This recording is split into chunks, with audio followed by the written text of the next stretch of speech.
My name is Patrick Freeman, and I'm from Ghana originally. I've lived overseas for most of my life now, primarily in the UK, now in the US. I've also had the opportunity to travel extensively throughout Asia and the Caribbean as well. And through most of my life, I've always had the desire to travel, to see new things. I just happened to, I was actually listening to NPR, and then they mentioned the Lottery of Birth. I think they were giving out 3 DVDs as a prize for donating or something. So I thought, wait a minute, when I go home, and they played a few excerpts from the documentary, and I thought, these were thought-provoking. You know, they had philosophers talking about existentialism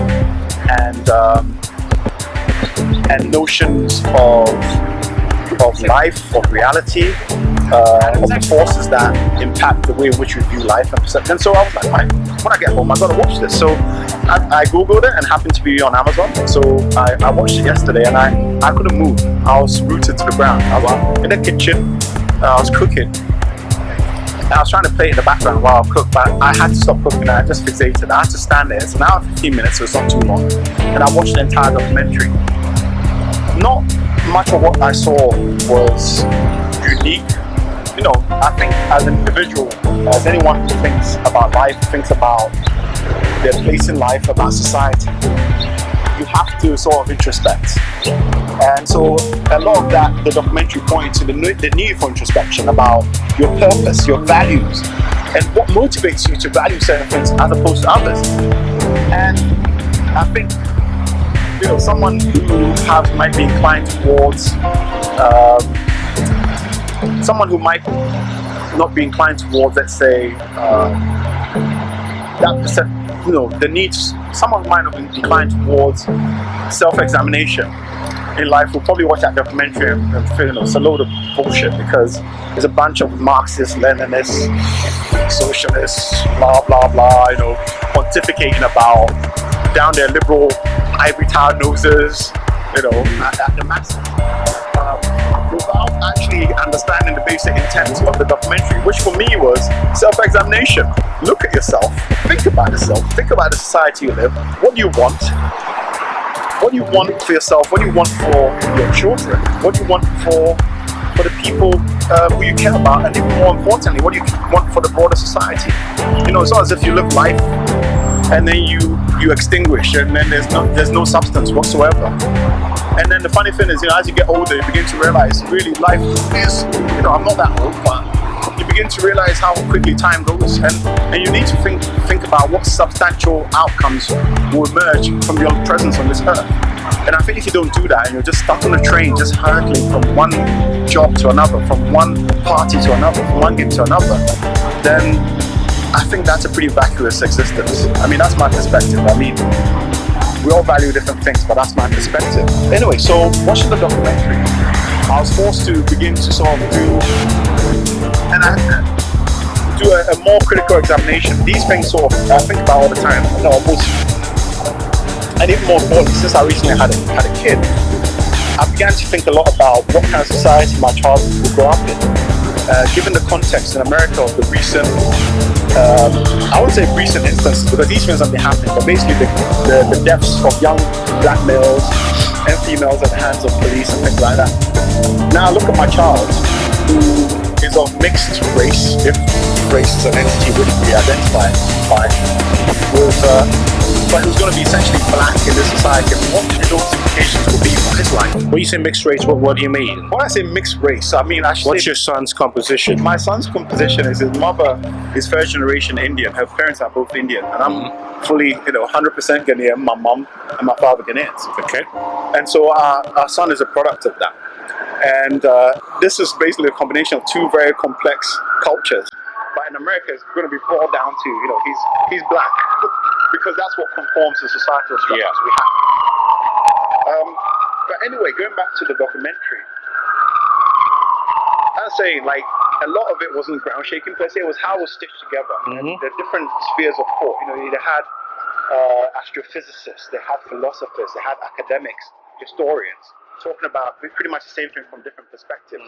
And the universal truth I would say universal truth because there isn't one universal truth per se. There are universal truths, and you have to, I think, through life begin to examine. I don't think you can find answers or even identify those things per se because I don't think they're really tangible per se. It's more about how do you look at life. You know, what impulses compel you as you move forward in life. And for me, What impulses compel you as you move in life? So Yeah. now we're talking about universal truths, or the lack thereof, or the several. lack thereof, exactly. What, is there a universal truth?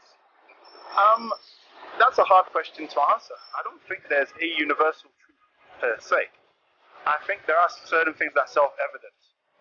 We are born in this world, in spite of whatever theoretical or religious arguments there might be as to where the essence of our origins and so on and so forth. It's really hard to say. No one knows for sure. So there isn't a universal I don't truth. think there is a universe, but there are certain inherent things in life that you see that become apparent as you go through life. And some of them are, for me, the value of family, of humanity, of community.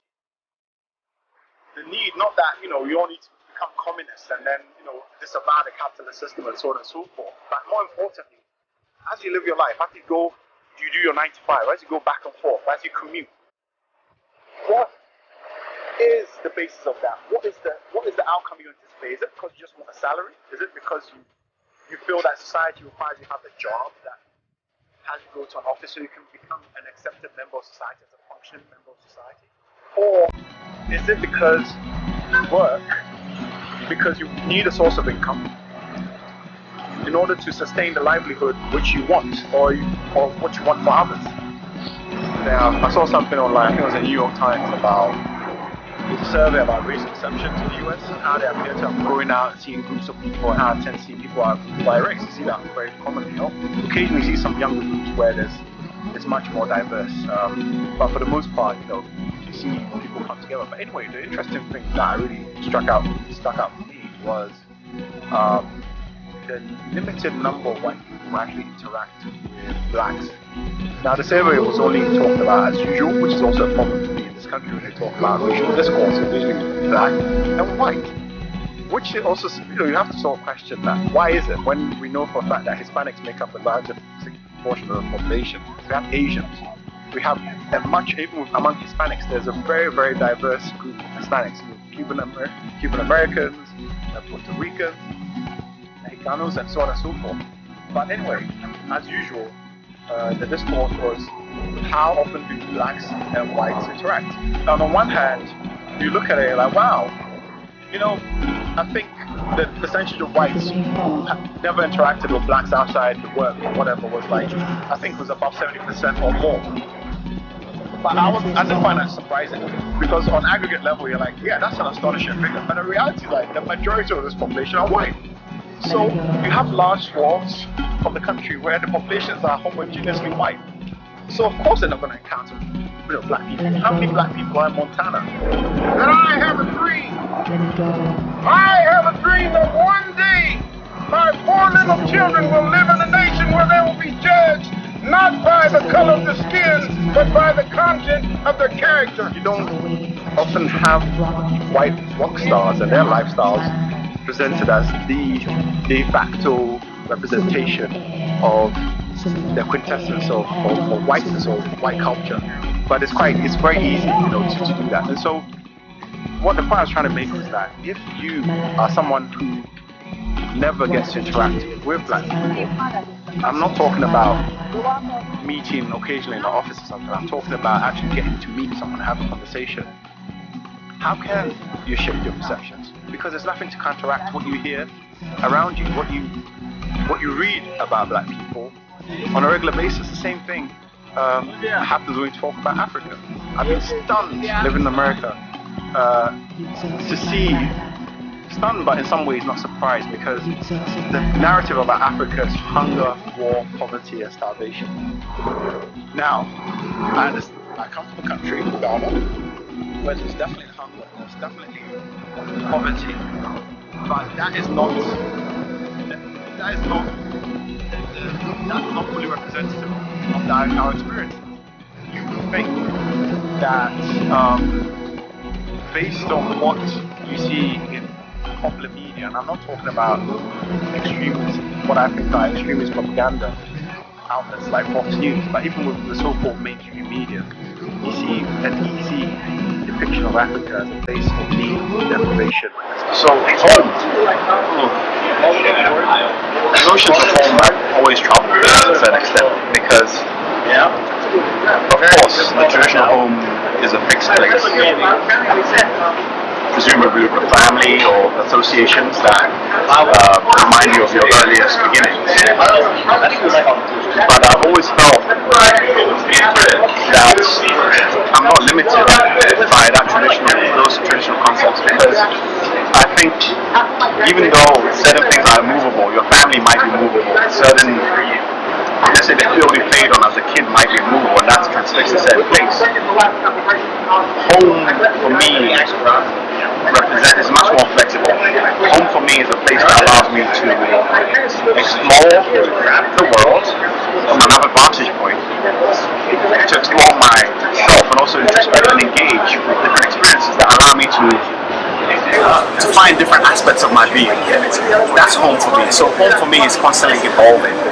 I do hark back to places where I grew up, experiences I've had, but I'm always looking forward at the same time. I feel like there's other experiences I need to have which will further solidify my essence of home, whatever that might be. Now, as an African, what's home? And an African, of course, there's a certain spiritual element to it, and home for me is the soil in Cape Coast where I was born. Home for me is the sea in Anamabu, my paternal grandparents' home. Home for me is northern Ghana, Navrongo, where my mother's parents are from, where the memories of really strange and exotic meals I had at very early stages of my life have a certain resonance, and that for me is a different aspect of home. But from that perspective, yes, spiritually speaking, and I'm not speaking in terms of esoteric Christian theology or anything like that, but just in essence of the quintessential parts of myself that I feel aligned to a certain portion of the world. That's home. It's not necessarily Africa per se, but it's the essence of Africa.